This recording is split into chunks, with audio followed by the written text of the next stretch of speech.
जय हिंद दोस्तों। एक बार फिर स्वागत है आपका फटाफट लेक्चर चैनल में।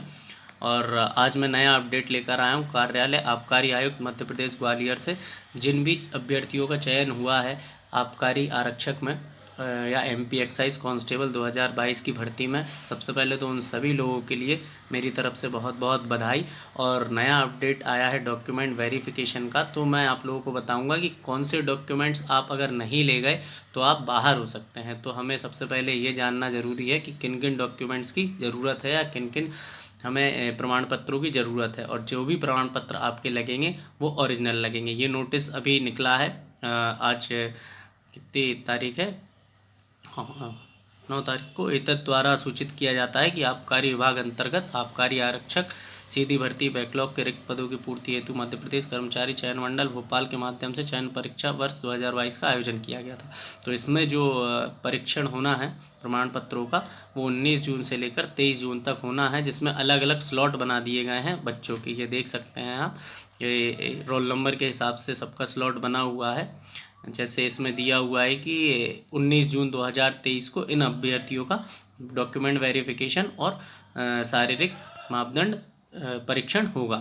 जैसे ये देखिए, रोल नंबर 1 सीरियल नंबर 1 से लेकर अराउंड 40 to 41 स्टूडेंट्स का कब होगा? 19 जून को। इसके बाद फिर और भी है, तो 19 जून को टोटल होंगे आपके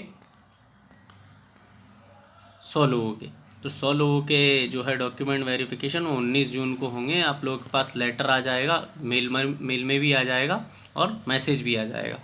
इसी के साथ फिर 20 जून को इन बच्चों का है, और इसके बाद 20 जून को भी इनने 100 बच्चे 20 जून को बुलाए हैं। फिर आगे इस तरह से आप लोग अपनी अपनी लिस्ट में देख सकते हैं। इसके अलावा मैं अगर डॉक्यूमेंट्स की बात करूं तो बेसिकली आपको किन डॉक्यूमेंट्स की ज़रूरत है। सबसे पहले आप अपना आधार कार्ड, सबसे पहले आपको आधार कार्ड होना चाहिए। और आधार कार्ड में आपको जो महत्वपूर्ण है वो यह है कि आपको आधार कार्ड में आपकी डेट ऑफ बर्थ, आपका नाम और नाम की स्पेलिंग आपके पिताजी की बिल्कुल वही होनी चाहिए जो आपने फॉर्म भरते वक्त, एप्लीकेशन फॉर्म भरते वक्त डाली हो।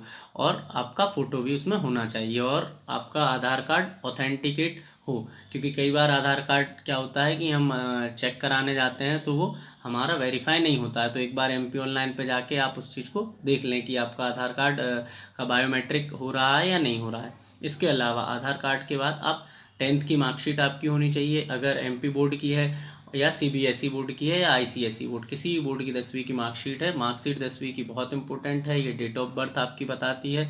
तो आपको इसमें डेट ऑफ बर्थ, नाम और पिताजी का नाम ये बिल्कुल एप्लीकेशन फॉर्म से मैच होना चाहिए। और तीसरा है 12th की मार्कशीट, क्योंकि ये जो भर्ती है ये 12वीं के बेस पर हुई है। तो 12वीं की भर्ती के बेस पर हुई है, तो आपको वो भी 12वीं की मार्कशीट में भी देख लेना है कि आपका नाम 10वीं 12वीं आधार कार्ड सब में वही नाम है क्या जो आपने एप्लीकेशन फॉर्म में भरा था। और अगर अभी भी नहीं है तो आप जाके उसका एडिट करवाएं, करेक्शन करवाएं। सीबीएसई बोर्ड में जाएं, मध्य प्रदेश बोर्ड में जाएं जो भोपाल में है, वहाँ पर आप उसका करेक्शन करवाएं या जो भी है उसके हिसाब से। फिर इसके बाद आपका आता है मूल निवास प्रमाण पत्र। मूल निवास प्रमाण पत्र आपका होना चाहिए जहाँ के आप निवासी हैं। और जाति प्रमाण पत्र, जाति प्रमाण पत्र डिजिटल वाला लगेगा, पुराना वाला बिल्कुल बंद हो गया है। जो डिजिटल वाला है एससी एसटी वालों का वो लगेगा, ओबीसी का जो बनता है वो लगेगा। अनरिजर्व का कोई जाति प्रमाण पत्र नहीं लगता। ईडब्ल्यूएस का ईडब्ल्यूएस सर्टिफिकेट लगेगा। इसके बाद हम बात करें तो जाति प्रमाण पत्र के बाद आपका जो एड्रेस प्रूफ है वो निवास प्रमाण पत्र हो जाएगा। साथ ही आप जो आपका कॉलेज यदि आपने किया हुआ है उसमें मेंशन किया हुआ है ग्रेजुएशन का, अंडर ग्रेजुएशन का, तो आप वो भी उसमें डाल सकते हैं। और इसके साथ एक डिस्ट्रिक्ट एम्प्लॉयमेंट ऑफिस से एक रोजगार पंजीयन बनता है, तो वो भी आपको बहुत ज़रूरी है, रोजगार पंजीयन। एंड रोजगार पंजीयन के साथ समग्र आईडी भी आपकी होनी चाहिए, क्योंकि समग्र आईडी आप सचिव से पूछ सकते हैं अपने यहाँ। अगर आप नगर निगम में है तो वहाँ के जो भी उससे संबंधित अधिकारी हैं उनसे पूछ सकते हैं। इसके अलावा समग्र आईडी और फिर आधार कार्ड, समग्र आईडी, रोजगार पंजीयन, और आपकी जो एडमिट कार्ड आएगा, अभी एडमिट कार्ड नहीं आया है, एडमिट कार्ड आएगा उसकी आपको प्रति रखनी है।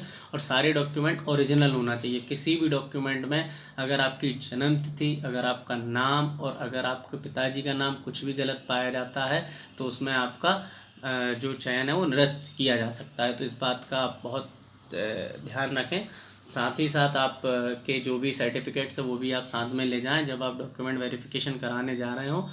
और इसके अलावा आप यही सब डॉक्यूमेंट्स हैं, इनको आप तैयार करके रखिए। पुलिस वेरिफिकेशन होगा वहाँ, आपका मेडिकल होगा, और हाइट और चेस्ट अगर आपका जो प्रॉपर नोटिफिकेशन है उसके हिसाब से है तो ही आप जाइए, वरना आप नहीं जाइए। एक बार पुनः आप सभी को बधाई, और जो भी आपकी क्वेरी आगे हो तो आप मुझे कमेंट कर सकते हैं। वीडियो को देखने के लिए धन्यवाद, और अगर वीडियो पसंद आए तो लाइक शेयर सब्सक्राइब करें। Thank you so much.